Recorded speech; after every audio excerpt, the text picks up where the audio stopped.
हाँ जी। Good morning, good morning, good morning. कैसे हैं आप सभी लोग? मैं उम्मीद करती हूँ आप सभी लोग अच्छे होंगे, स्वस्थ होंगे, पढ़ाई भी अच्छे से मन लगाकर शिद्दत और ईमानदारी के साथ कर रहे हो। इसके अलावा आप लोगों ने कल की क्लास का रिवीजन तो कल की कल कर ही लिया होगा। इसके अलावा नोट्स भी आप लोग अपने बनाते हुए चल रहे होंगे, है ना? अपने हैंड रिटन नोट्स बनाते हुए चल रहे होंगे। कितना ही टाइम लगता है? 10 क्वेश्चन होते हैं, उनको भी आपको कीवर्ड्स में लिखना है, ठीक है? तो मान लो 10 क्वेश्चन को लिखने में और 10 मिनट लग गए, तो 20 मिनट में आपका पूरा काम हो गया, है ना? एक क्वेश्चन के साथ थोड़ी बहुत एक्स्ट्रा इन्फॉर्मेशन होती है, वो भी साइड में वहीं के वहीं नोट कर ली, है ना? अब फायदा कितना हुआ इस 20 मिनट से? इस 20 मिनट से फ़ायदा इतना सारा होगा कि जब आप लोग बाद में रिवीजन करने बैठोगे, आपका कोई एग्ज़ाम आएगा और तब आपको कहा जाएगा कि यार 1 साल की करंट अफ़ेयर्स रिवाइज़ कर लो, पिछले 1 साल, 1.5 साल की करंट अफ़ेयर्स तो इसमें पूछेगा ही। तो आप फटाफट से अपनी कॉपी उठाओगे और पन्ने पलटोगे और आपने रिवीजन भी पहले से किया हुआ है, तो दोबारा रिवीजन करने में भी आपको बड़ा अच्छा लगेगा, है ना? सब कुछ चीज़ें याद होंगी तो कॉन्फिडेंस भी बढ़ेगा। है ना? तो फ़ायदा तो काफ़ी सारा है, इसलिए रोज़ अगर आप 20 मिनट दे रहे हो, 10 मिनट क्लास लेने में, 10 मिनट अपने नोट्स वगैरह बनाने में और एक बार शाम तक इस क्लास को रिवाइज़ कर कर ले रहे हो डेली, फिर संडे को पूरा रिवीजन होता ही है, फिर मंथली क्लास में पूरे मंथ का रिवीजन होता ही है ना? तो चीज़ें बहुत आसान, बहुत बेहतर हो जाएँगी और करंट अफ़ेयर्स की आपको टेंशन नहीं रहेगी। ठीक है? आपका बस काम इतना ही है, नोट्स बनाना और रिवीजन करना। क्या पढ़ाना है, कैसे पढ़ाना है, कौन-सा क्वेश्चन लेना है, कौन-सा क्वेश्चन नहीं लेना है, इतनी सारी न्यूज़ आती है पूरा दिन में, उससे तो आपका कोई मतलब है ही नहीं, आपको कंटेंट तो बेस्ट मिल ही रहा है ना? तो मैं अपने हिस्से का काम अच्छे से कर रही हूँ, आप अपने हिस्से का काम अच्छे से शिद्दत और ईमानदारी के साथ करते रहो। आज शुरू में ही बहुत सारा ज्ञान हो गया, चलो शुरू करते हैं अपनी क्लास को। इस क्लास में हम लोग करंट अफेयर्स के 10 इंपॉर्टेंट क्वेश्चंस को 10 मिनट में कवर करेंगे। शुरू करो पहले क्वेश्चन से। पहला क्वेश्चन पढ़ो, क्या कह रहा है कि when is national farmers day observed? राष्ट्रीय किसान दिवस कब मनाया जाता है? तो राष्ट्रीय किसान दिवस आज ही के दिन मनाते हैं। क्या डेट है आज? हाँ हाँ, देख लो, चेक कर लो फटाफट। क्या डेट है आज?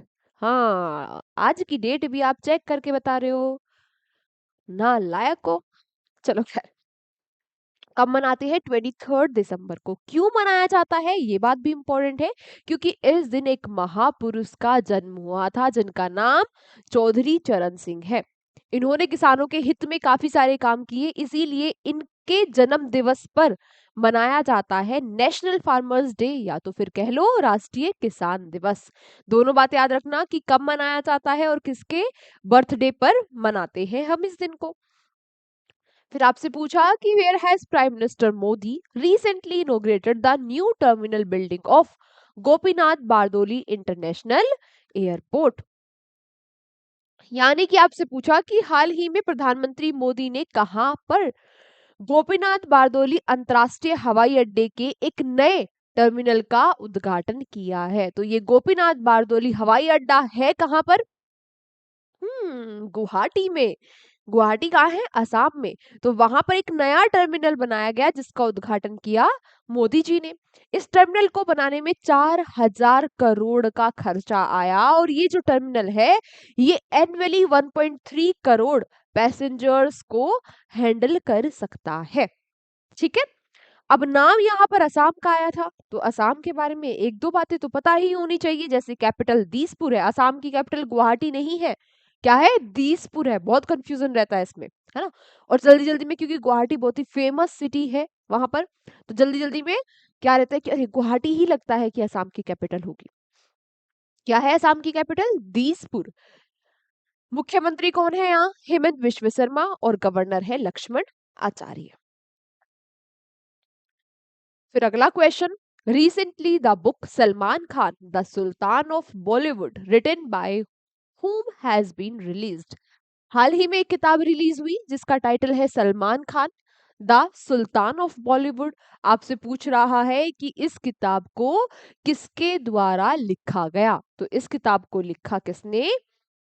इस किताब को लिखा मोहर बासु ने। बुक्स एंड ऑथर काफी बार पूछ लेता है, तो सिंपल सा क्वेश्चन है, आप बताओ इसको लिखने में, आपको नोट करने में अपनी कॉपी में कितना टाइम लगेगा?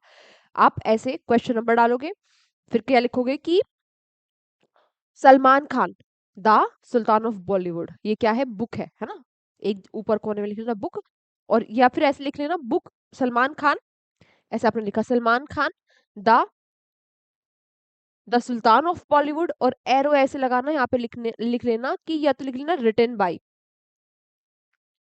ठीक है, इससे आपको समझ में आ जाएगा कि किसने लिखी है। रिटन बाय या हिंदी में लिख लेना कि इसके लेखक कौन है, मोहर बासु। 1 मिनट भी नहीं लगी इस क्वेश्चन को नोट करने में, है ना। चलो next, recently which country's team has won the global top honor in NASA Space Apps Challenge? हाल ही में किस देश की टीम ने नासा स्पेस ऐप चैलेंज में ग्लोबल टॉप सम्मान हासिल किया है? तो ये जो ग्लोबल टॉप सम्मान हासिल किया है, ये किया है हमारे भारत की टीम ने। हमारे भारत की टीम ने एक सैटेलाइट इंटरनेट कॉन्सेप्ट पर ऐप बनाया, जो बनाया किसके द्वारा गया, चेन्नई में बेस्ड फोटोनिक्स ओडेसी के द्वारा, है ना, और इसको ग्लोबल टॉप ऑनर मिला है नासा के द्वारा इस एप्लीकेशन को, जो ऐप चैलेंज था उसमें। फिर पूछा गया कि who has recently launched response basket 2025, हाल ही में किसने रेस्पॉन्ड बास्केट 25 को लॉन्च किया है? तो ये किया इसरो ने। इसरो यानी कि स्पेस रिसर्च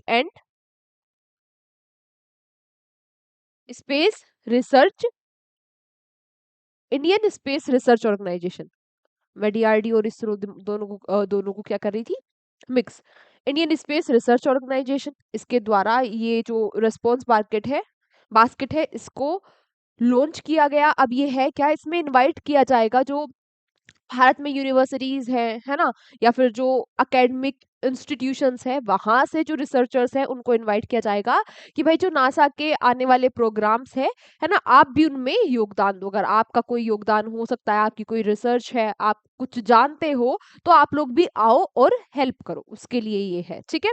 अच्छा, इसरो की अगर बात की जाए तो आज आपके लिए ये क्वेश्चन फॉर यू रहेगा।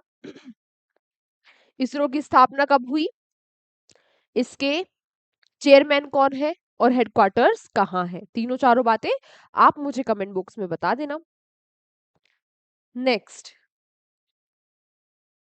फिर आपसे पूछा गया कि where will India's first forest university be establish recently, हाल ही में भारत का पहला वन विश्वविद्यालय कहाँ स्थापित किया जाएगा? तो ये वन विश्वविद्यालय पहला है, कहाँ बन रहा है, गोरखपुर, उत्तर प्रदेश में। इसमें क्या होगा, इन्वायरमेंट स्टडी या फिर फॉरेस्ट के बारे में या फिर वन्य जीवों के बारे में यहाँ पर पढ़ने को मिलेगा, ठीक है।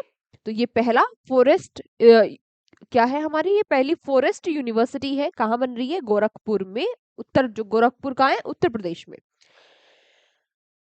अगला question, which country has recently declare 21 December as reflection day, हाल ही में किस देश ने 21 दिसंबर को रिफ्लेक्शन रिफ्लेक्शन डे या फिर कह दो चिंतन दिवस घोषित किया है? तो ये किया है ऑस्ट्रेलिया ने। आप सभी लोगों को पता ही होगा, ऑस्ट्रेलिया का एक बीच, बूंदी बीच, है ना, या जो कहाँ पे है, सिडनी में है, यहाँ पर क्या किया था, ओपन फायर कर दी थी आतंकवादियों ने, कई सारे लोगों की यहाँ पर जान चली गई थी ऑस्ट्रेलिया में।